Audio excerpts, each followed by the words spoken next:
Good morning. Hi, Gorgeous Lemon. What a great. Hi, Roseanne. Hi, Michelle. Something Intuitive, Jana. Ooh, that was fast. Got thieves going in the diffuser and my new mala over there on the little bird. That mala right there, my mom made, and I just love it. I just love it. It's a mini mala, I should say. So, keep calm and trust the universe. Good morning. No! That's why I got the thieves out. I feel like I'm getting a cold. Good morning, Linda. Good morning, Michelle, Roseanne.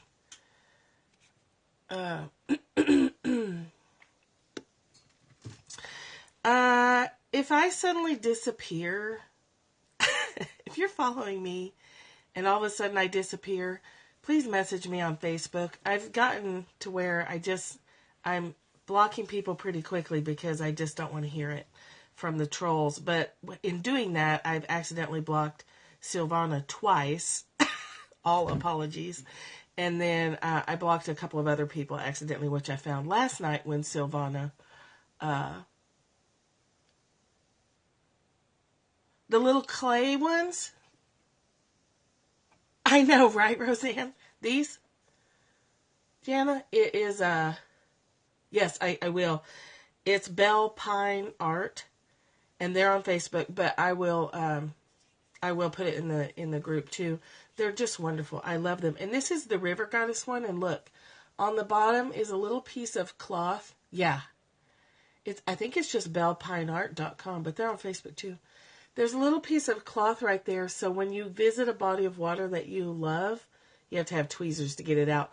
You can soak that with the water wherever you are that you love, and then you can, you can soak that there. You don't pull it out. You just put it in the water, and it soaks up in that little cloth, and the clay will soak up a little bit too.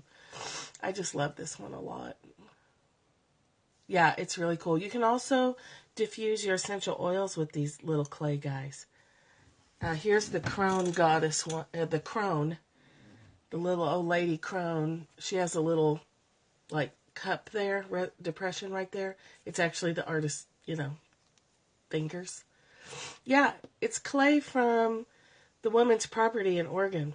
She goes out, digs up the clay, makes cool sculptures with it, and on this one, I just drop the oil right on top of her head, and it'll disperse it. It's not real strong because it's not. So you would want it like on your desk or somewhere. But look, there's very fine detail in the heart and stuff. Nope, that's okay. I'm always happy to promote them. I love their work. Yeah, I think it's Bell Pine. Oh, okay, bellpineartfarm.com. I actually really want to go live with her. I want to go live with her and say, please let me help you make these sculptures, and I'll even do it for free. So, I think I have a cold, so I'm diffusing thieves. I was taking oregano and keeping it at bay, and then I got lazy and didn't take it, and it was right there waiting for me. So after we do this, I'll sign off and back on, and we'll do a Sunday oil scope about thieves. I've probably done it before, but it's in the kit. Kits are still 10% off this month, and it's the thieves oil is one of those go-to oils for preventing colds and stuff, and then when you get one, it makes it shorter. So, but we'll talk about that here in a few minutes. And Roseanne, I will do your Reiki session when I'm done with that immediately afterwards. So probably about 12:30. No, not that long. I'll let you know. I'll message you and let you know when I'm starting. Let's talk about the Tao Te Ching today. We're on 58. Can you believe that? We're on 58 already. We're almost done. We've got a few more months, but this is Living with Change is the title, and boy, that's something. What is this puff? My hair is bugging me. I'm in one of those moods. You know how when you're like, you're not all the way sick, but you just kind of don't feel good and everything's irritating, like cats and hair. The neighbor's cat is coming down here. I fed her. What was I supposed to do? She's hungry. Oh, okay, living with change. When the government's dull and confused, the people are placid. When the government's sharp and keen, the people are discontented. Alas, misery lies under happiness, and happiness sits on misery, alas. Who knows where it will end? Nothing is certain.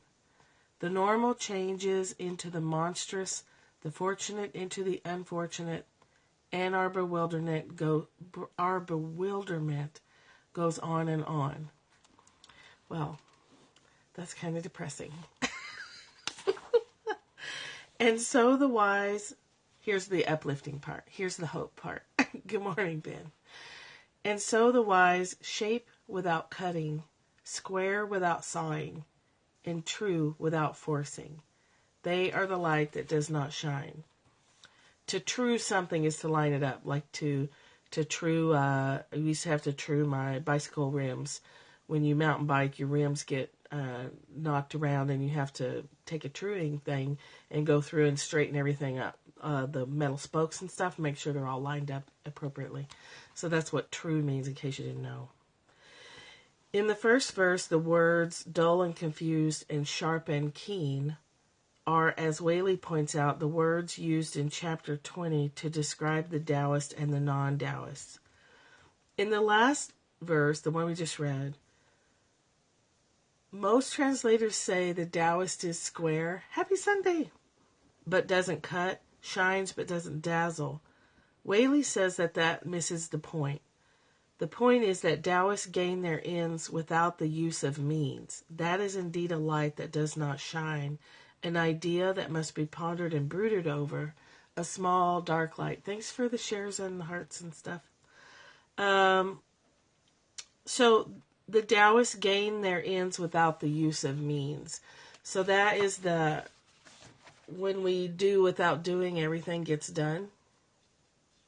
When we stay in alignment with our own source and our own, if we stay in our own business, basically, everything else gets done. If we're connected and we stay true to ourselves and we follow the Tao, which is to, do what needs to be doing and not spend a lot of time in the past or the future, then we get where we need to go, but we aren't using any particular means to do it. We aren't manipulating others. We aren't spending a lot of time scheming. And I don't mean scheming like in a bad way, like, like a mean scheming way, but scheming as in making a lot of plans, and we all know what the universe, planning. Like, we all know what the universe likes to do to us when we make a bunch of plans and we hang all our hopes on them, right? They don't generally go very well. They always change. Here's a tiny example of when you just roll with things. It's the simplest example. This battery pack that's running the diffuser behind me. Yeah, just planning and wanting to be in control is means. And a person practicing Taoism would not do the planning and would not worry about being in control. You would just do what you're doing, and then as things change, you just roll with it. And you end up getting where you want to go faster than the person who's busy planning, crying over the changed plans, and then having to make new plans and fretting over not being in control and having to plan again. I mean, do you see, it's the hamster wheel existence that I don't recommend it. Leaning in is way better. Yes, happier. And you get to your goal and you're not exhausted, right? So this is a Mophie pack. It's basically just a giant battery for cell phones, and it's running the diffuser, and that is coffee that I spilled on it yesterday or the day before. So this Mophie pack I had all charged up and ready to take with me when I went to Tennessee to meet Michelle and Tanya. And I was so proud of myself because I charged it all up. It had a full 4 bars on it and had it set by my stuff to take it.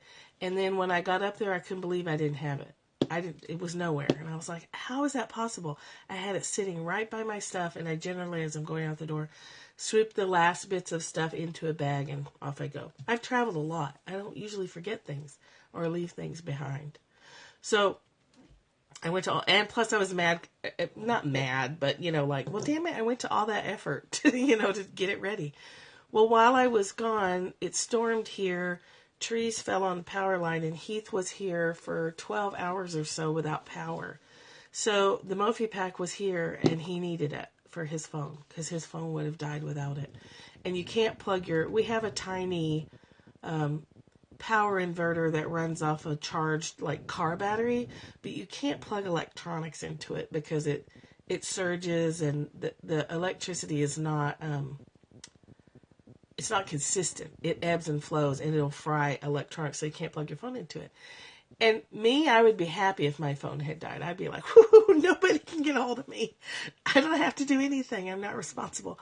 But he gets super anxious if his phone is not available. So the Mophie pack was here for him.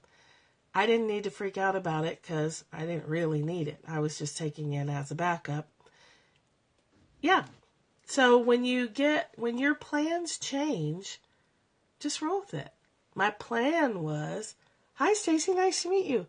Mystic Girls. Nice to meet you, Stacy. When you make plans and they change, just roll with it. Just roll with it, because you don't know. It was the perfect thing that I left the battery pack behind, because he needed it and I didn't. And it was fully charged for him. And it'll hold a charge for a long time. But it was all charged up, so he could have used it as much as he needed to. That is living with change. That is achieving your goals. You know that saying, the end justifies the means, or as Michael Scott says on The Office, the end justifies the mean, because he wants to do, Michael Scott, that character, always wants to do shitty stuff to people. So he says the end justifies the mean. It doesn't. Hi, Sarah. The Office is one of my longtime favorite shows. Hi, Sarah, Julia. Yeah. But sometimes we do that, don't we? We excuse our meanness because, yeah, you can't go wrong with The Office. Good morning. Good morning. So that's just a tiny example of doing without doing. Oh, it's the best. And a lot of that show was ad-libbed. Because Steve Carell was an improv artist way before The Office. He started in improv with Tina Fey and Amy Poehler and those guys. So you have to be really smart and quick to be an improv person. Who bought the moon mala? That's an amazing mala, the moonstone mala. So let's see what Stephen Mitchell has to say about the subject. I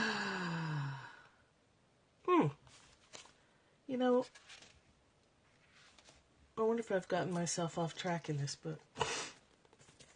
Good morning. No, we're on 58. I got confused. Okay, if a country is governed with tolerance, the people are comfortable and honest. I didn't see it either. I saw it on her Facebook page. It's beautiful. If a country is governed with tolerance, the people are comfortable and honest. Super cool. If a country is governed with repression, the people are depressed and crafty. I'm going to come back to that. When the will to power is in charge, the higher the ideals, the lower the results. Try to make people happy and you lay the groundwork for misery. Try to make people moral and you lay the groundwork for vice. Thus the master is content to serve as an example and not to impose her will. She is pointed but doesn't pierce, straightforward but supple, radiant but easy on the eyes. The light that does not shine. Radiant. You can apply this to teenagers and anybody else that you're trying to make change and they're not interested in changing. Or toddlers. Either one. If a country is governed with repression, the people are depressed and crafty. The more you hammer down on a teenager, the more crafty they get. A Beastie Boys song is in my head. I'm going to spare you the singing of it. I love the Beastie Boys too. Anybody that you're trying to tighten down on is going to slip right out of your grasp. She's crafty. She gets around. Damn it, Julia. She's crafty. I love that song. So, when you're trying to change people and they're interested in changing, and you're hammering down with more rules and more rules, the Beastie Boys are classic and amazing. They'll find a way to sneak around. Okay, you're not going to apply deceptive. I think of crafty as deceptive, like sneaky, like underground. God forbid you issue an ultimatum to a teenager or a person in a teenage mindset. So a person who's stuck in an adolescent development stage, issue an ultimatum to them and you are, I'll say, doomed. You're doomed. When you issue ultimatums to people, yes, prohibition is a great example. Lots of crafty going on there. Crafty in making their own alcohol and crafty in how they delivered supply and demand cycles. Crafty all over the place. The master is content to serve as an example. Of course, you're not going to have a house with no rules in it, but how you deliver your rules and how you deliver your non-negotiables is key to the success.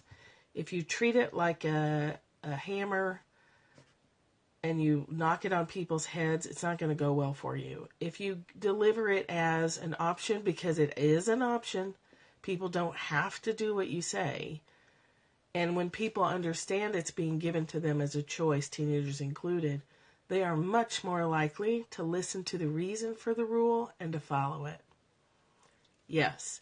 So I didn't have a lot of problems with, yes, what's the fastest way to get resistance? Tell me what to do.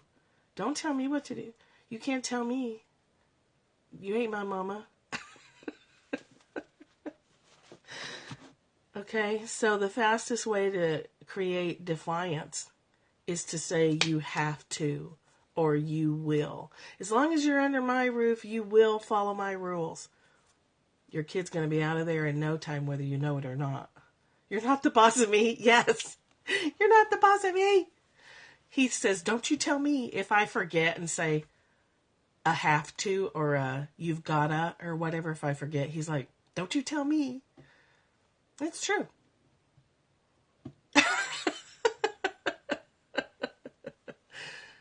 Yeah. So just tell your kid or your husband or your wife, tell them that they have to do something. And while you're under my roof, yeah, all you wanted to do was leave. Under my roof. Yeah, that's a classic. I ain't got to do nothing. I ain't got to do shit. I don't have to do anything you tell me to do. You can present that same rule. Yeah, you can present that same rule as a choice because it is a choice. You cannot force them to obey. You can't force anyone to obey. Hi, Susan. So you can say, if you want to live here rent-free and eat the groceries, here's what comes with that package. You got to be in at a certain time because I worry, and then I can't sleep, then I have trouble working the next day. And this is where I live, so, I love having you here. I really do. And these things have to happen. And you just leave it at that, because they know. You don't have to say, this has to happen or else. And because I love you, and I want you to be safe, and I enjoy your company. There's a million different ways you can deliver a rule for your house that doesn't create resistance. Tell an addict that they have to stop using, and the minute they're out of your sight, they're going to be finding a needle. They're going to be looking for a rig. Yeah. I learned a lot working with addicts and teenagers about how not to say something. Oh gosh, yeah. So if you have a non-negotiable in your relationship, for mine it's drinking. I don't have very many non-negotiables, just a couple. But when we had trouble in the past, I said, I love being married to you, all this stuff. I want you here. I want to honor our commitment. And this one thing is pushing me the opposite direction. So, I'd love to have you here. I'd love to keep this ring on my finger. And if you continue going down that path, it's going to end it. Or you can go down this path and we can go here. Or you can choose a different path. It's up to you. But here's where I'm at. You can do the same thing with your kids. I mean, if they're toddlers, you got to run snatch them out of the street, right? You can't give toddlers options. You can still give them options, but not on safety stuff. That's not what I'm talking about. You know, you guys get it, I'm sure. You can't issue rules and expect compliance. The master is content to serve as an example and not to impose her will. She is pointed, but doesn't pierce. You're firm, but gentle. You deliver your information with love and kindness and firmness. That internal firmness that lets the person you're talking to know that you mean it, that you mean business, that there's no waffling, and they can scream and cry all they want, and it's not going to change anything, and there's still love there, and there's still kindness there. So let your life be an example rather than a controlling, I'm going to make you into my image. That doesn't work. And I keep forgetting to. My name is Michelle Wolf, which you can see in my bio. My website link is in the bio too, and a tip jar link is in the bio as well. CaddyshackDesigns.com is where you can find everything that I do.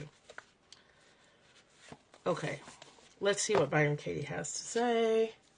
Having respect for yourself to express healthy boundaries to ones you love. Yeah, it starts with self-respect. You respect yourself first. Thank you. I do. I do it for me too. But I also think, I always ask before coming on here, what will serve us all the best, and to ask that come forward. So if you don't respect yourself, you can't get to that non-negotiable state. You'll be that waffly, and people know that they can push you and knock you over. So you have to be centered and decide what you absolutely will not tolerate in yourself first. And then you have to figure out how to say that in a way that's not going to create resistance and immediate defiance. And if you want more details on that, Google motivational interviewing.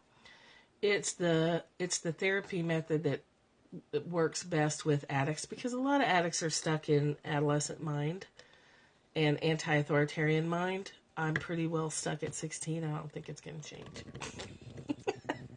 That's not entirely true. But I do have the don't you tell me. And I do struggle with, if someone tells me an order, I do struggle with really wanting to go the opposite direction. And a lot of times, most of the time now, I stop myself. But my immediate impulse is to resist and go the other direction.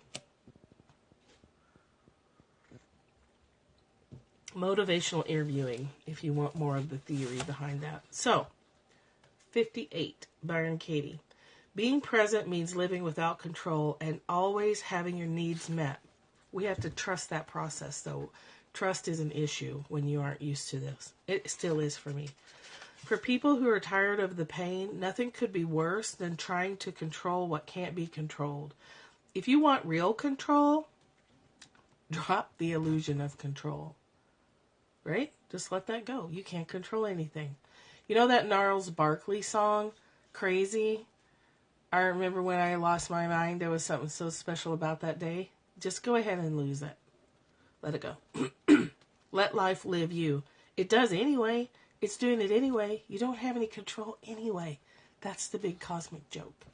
You think you have control and you don't have any except over what's going on inside of you. It does it anyway. Yes.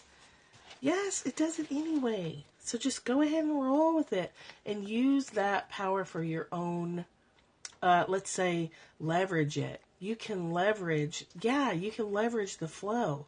So you can power entire cities with water, flowing water. And you can power your entire life by flowing with the energy of it rather than getting all tangled up or, God forbid, trying to swim upstream. You're just telling a story about how it doesn't. Then you, yes, crazy things happen. I can't wait to meet Porter. This kid that combines words. You didn't make the rain or the sun or the moon. You have no control over your lungs or your heart, your vision, or your breath. I wish I had control over my vision. This is totally off topic, and I'm just going to tangent for a second. Please don't order glasses from Zenni Optical, Zenni. They are horrible. I hate my glasses, you guys know that. I hate the frames. I just don't like them.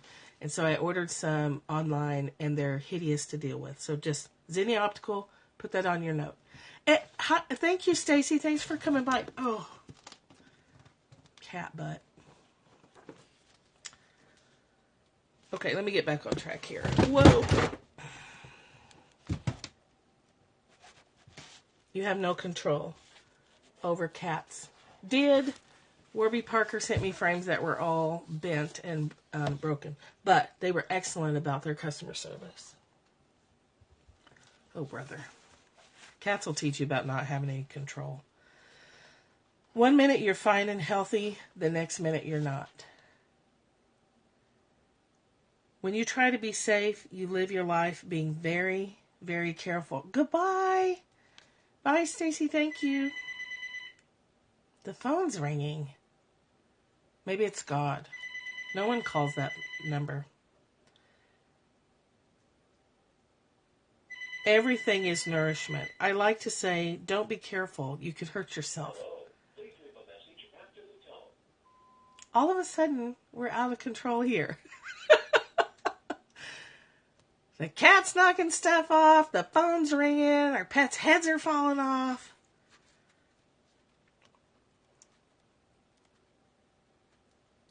Don't be careful. You can hurt yourself. Life lesson in action. You're watching it happen right now. It's a sign. This is what it looks like to lose all control of your own scope.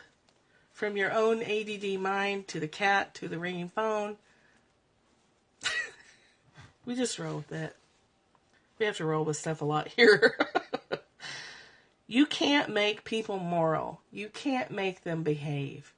No, never. We are never in control. People are what they are, and they do what they do with or without our laws. That doesn't mean we don't make them. That doesn't mean we don't take a look at gun control. It does mean we take a look at gun control, understanding that not everyone is going to comply. Don't be careful. You'll hurt yourself.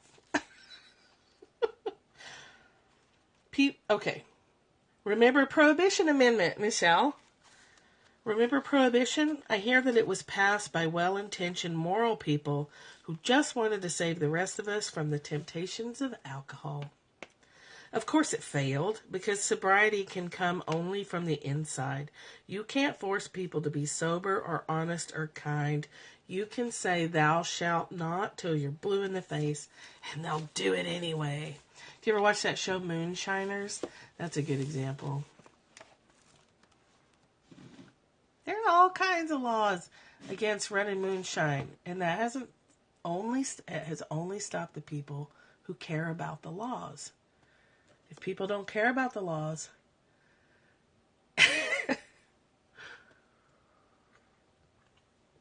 you're channeling Byron Katie. The best way, the only effective way, is to serve as an example and not Prohibition built America. In a way, yeah. Serve as an example and not impose your will. I used to try to make my children moral by telling them what they should do, what they shouldn't do, what they should like, what they shouldn't like. In my confusion, I was trying to be a good mother. And I thought this was the way to make them good people.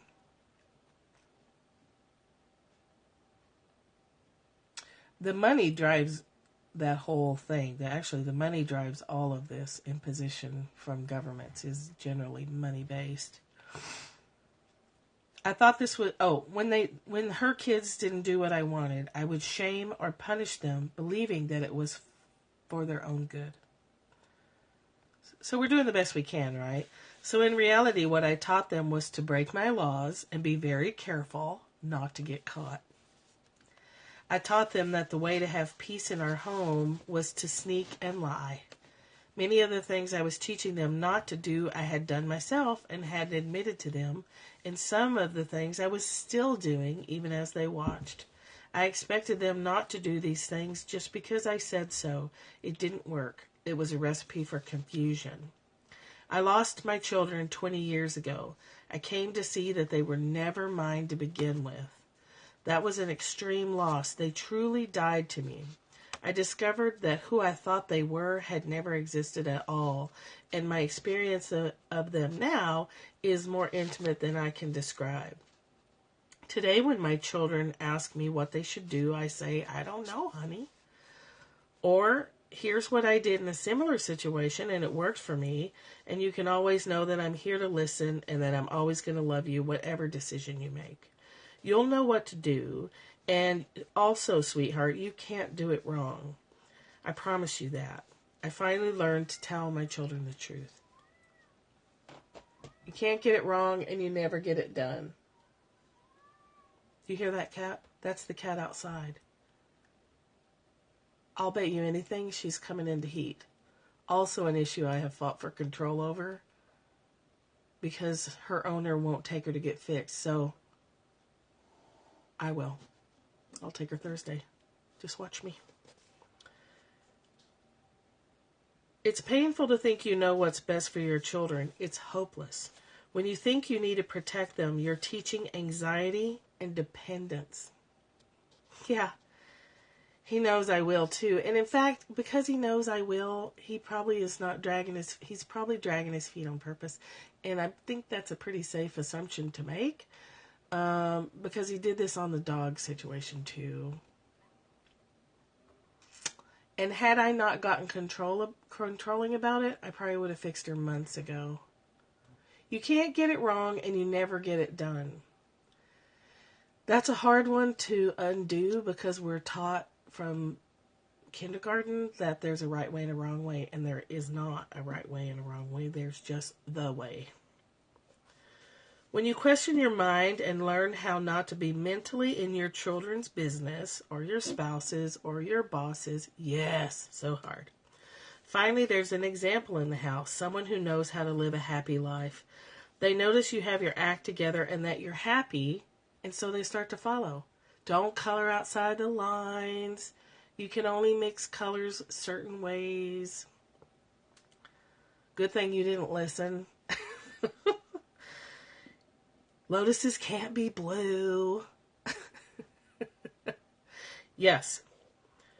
When you question your mind and learn how not to be mentally in your children's business or anybody else's business, your boss or spouse. Finally, there's an example in the house, someone who knows how to live a happy life. They notice that you have your act together and that you're happy, and so they start to follow. You have taught them everything they know about anxiety and dependence, and now they begin to learn something else, something about what freedom looks like. When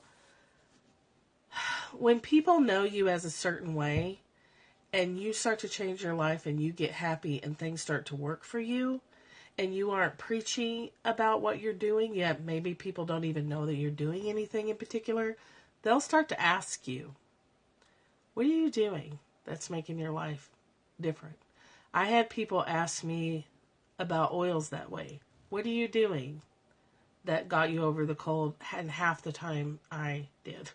I didn't say anything. I put it on Facebook. I did put it on Facebook a lot because I wanted to share. But that happens in other parts of my life too. At different points, people will ask, "What are you doing?" And that's a lot better when people ask you for information than if you run around trying to cram it down their throats. Because people will fight you. When you're trying to shove something down somebody's throat, they fight you. I don't know why, they just do. That's what happened with my children. They just don't see a lot of problems anymore. People just assume you're magical. You're magically changing and your life is magically working. Well, there couldn't be any hard work and discipline involved. Little do they know. And that's happened too when people say, "Why is your life changing?" And I tell them, and it becomes clear that you have to work every day. Yeah. That you have to commit and have a little bit of discipline with yourself. Sometimes people want to know more. And sometimes people are like, that sounds like too much work. If your happiness depends on your children being happy, that makes them your hostages. If your happiness depends on your spouse being happy, that makes him or her your hostage. You're holding people hostage by demanding that they change their behavior to make you happy. I need you to follow this rule so that I can feel good. Okay? Nope. I need you to sober up so that I can feel good. Nope. And then when they don't sober up, you take it personal. You're like, well, if you loved me, you'd sober up. Well, that's not how it works at all. If you loved me, you'd obey my rules. That's not how it works. If you love them, you'd let them off the hook and let them go. That's the truth of it. If you loved them, you'd worry about making yourself happy and quit demanding that other people or circumstances make you happy. But that takes a lot of personal responsibility, and it takes some discipline that a lot of people, frankly, just don't want to do. Even though you're spending more effort trying to force someone to change so that you can feel better than it would take if you just made yourself feel better. You see how messed up that is? You spend all this energy telling you've got to change so that I can feel better, and arguing and fighting about it and having long discussions that never go anywhere. Whereas if you just say, I'm not going to ask that of you anymore. I'm not going to make you my tool.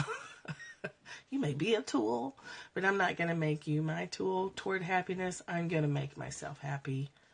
And maybe I'll stay and maybe I'll go, but my focus is going to be making myself whole, making myself happy, tending to my own daily spiritual practice or physical practice, whatever it is. I'm going to make that primary. That brings me in alignment with my life, and everything else, relationships, jobs, all of it comes from that. Let people be as they are. That Beatles song, Let It Be. Just let people be. And sometimes you have to love them from afar. Sometimes you have to love them with a great deal of distance between you. Sometimes that means you don't have relationships with unhealthy people and you never see them, but you can still love them. Okay, if your happiness depends on your children being happy, that makes them your hostages. I think I'll just skip them and be happy from here. Why don't we just skip all that nonsense? Cut out the middleman and make yourself happy. That's a lot saner. It's called unconditional love. 5 hours, 5 states, 5 continents. Yes, and it is an unlearning process. Another thing we have to unlearn, happiness doesn't come from outside ourselves. I don't address changing people directly, but internally it's a challenge to accept what is. Yes. So here's your instructions. Accept what is, and you can take the curious attitude of saying, challenge accepted. Just watch me let go. Just watch me let people off the hook. You can treat it as an adventure. You can treat it as an experiment in I've done this for 40 something years or whatever. I've lived my life this way. It doesn't seem to be working very well. So how about I give myself 30 days or 5 days or whatever and try it different? What if for 7 days, every time I think about somebody else, I bring my attention back to me? What do I want? How do I want to feel? How can I see this differently? How can I open my hand and let that little bird of a relationship just sit in my hand without me crushing it? Hold on. This little guy right here. This is the one that I use for as a reminder to not grasp. Can you see? This is a tiny bird. I love visuals. I don't have a dry erase board. See the teeny weeny bird? She, he, it, whatever is holding that little teeny weeny bird in her hand. Me too. It's my favorite. It's called Release. If you go bellpineartfarm.com, it's the Release sculpture. And the little bird is loose. It came as a separate piece, which I can't tell you how many times I've had to go looking for this little bird. But, and that's almost a heart shape. I don't know if it's intended that way. Probably. Everything she does is with intention. So the little teeny bird is my reminder that whatever I'm wanting to hold has to be held with, there's a little heart shape right there. I thought there was one. Has to be held with open hands. That's children. This little teeny bird represents everything. Life, children, spouses, animals, pets. I can get real clingy with my animals. I'm codependent with my cats. I'm not perfect. What do you want from me? Dreams. Hold your dreams loosely. Hold your goals, targets, quests, whatever you want to call them. Hold those loosely. There's a reason for our wings. Yes. So, I love that sculpture. I've loved it for years.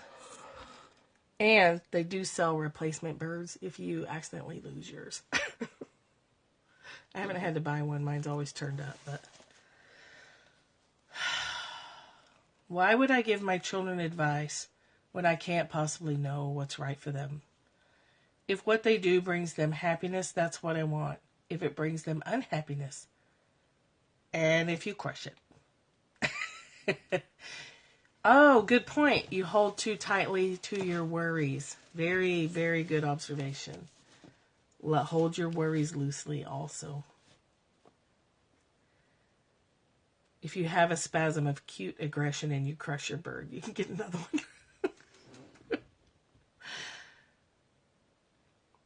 Yeah, that's a good observation. Hold your worries loosely. Hold your obsessions loosely. Hold your rules for other people loosely.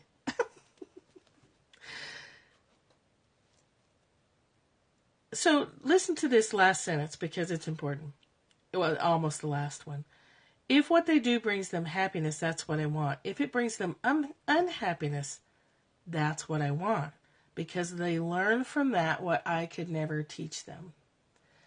My rules for other people, I've spent a lot of years letting go of that since 2001 is when I first encountered a person who wouldn't let me apply my rules. And kept pointing out to me every damn time I was trying to apply my rules to the universe. What a bastard.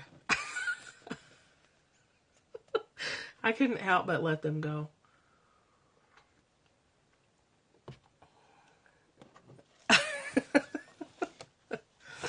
I was like, you're applying your rules by telling me that I can't apply my rules, so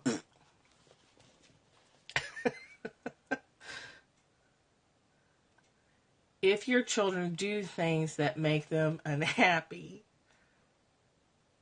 celebrate. Because they will learn from that. Right, nanny, boo. They'll learn from that better than listening to you. Found my purpose. That's cool. That's a cool handle. I celebrate the way of it. They trust that, and I trust it. So, this actually turned out to be kind of a long scope, feels like. And I'm going to sign off and leave you with all of that.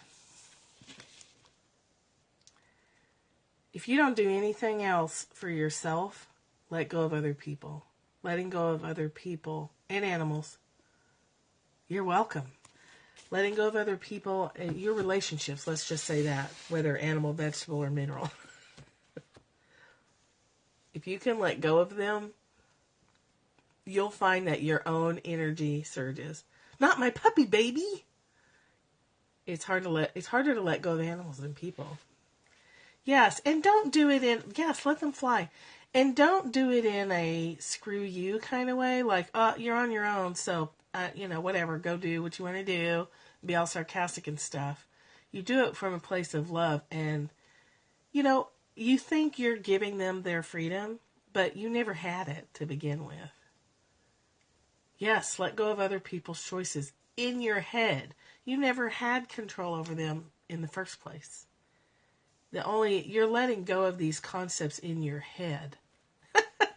We can think like, I'm going to give you the gift of freedom that I never had to begin with. I'm going to let you go, even though I was only holding on to you up here. It's all in our head. That's the ridiculous part. Yes, that's the part that can give you a pretty good chuckle after you're done being mad about it. I never had control anyway, so I'm going to be generous and bestow upon you. Thanks for letting me go. You never had me. Okay. I'm going to sign off here and come back and talk to you about an oil real quick. And then I'm going to go figure out how to plan getting that cat fixed. I'll be back in about 5 minutes. The heart thing? Which part? Yeah, I'll hang out, Erin. Oh, giving hearts. The hearts that come up. When you tap the screen, it just puts hearts up there. And it's just, honestly, it's behavior modification. So the hearts come up and the person speaking is like, I know you're still there. I know that you're listening. And so it's like a feedback loop. Then I can go, oh, okay. Must be on track. These little hearts are coming up. There's a total count under your name. Yeah, that becomes a source of competition among some people. So that's horrible. And it's just pretty. Yeah. Oh, yeah. That when you don't respond to other people trying to control you, they'll knock it off. They'll get the message. It is so silly. It is so silly. What color? So you should be purple. Or dark blue. Yeah. There you are. It's fun. It's just it was meant to be just a fun entertainment thing. And it, for some people they took it too far. But I love them just because they're pretty. I was like, when you said heart thing, I was like, ooh, that's a big concept. Your Larimar blue.